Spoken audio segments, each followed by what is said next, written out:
janjiannya sama kampung sebelah mau turnamen. Mau turnamen? Gak ada. Pokoknya besok lo ke kota, beli bedak, terus beli lipstick, beli engkrim, sama beli minyak wangi buat badan lo kayak gitu bau banget. Ngapain sih lo di sini, ha? Gua kesana, gua kesini. Lagian itu injek kan jadi kotor. Terus gua harus ngapain, ngambang gitu? Ah, kagak nepak bumi gitu. Lu kuntilanak. Udah. Umi, pokoknya lu besok ke kota, beli bedak buat Nyak sekalian, buat lu juga. Nyak mau mutin badan. Hah? Mutin badan? Oh. Sebadan-badan? Iya. Bedaknya mah habis itu sehari. Jawab aja ya.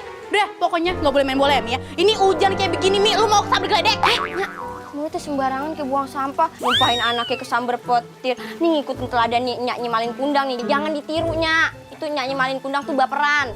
Kagak baik deh. Ini anak mau main bola aja, sumpah.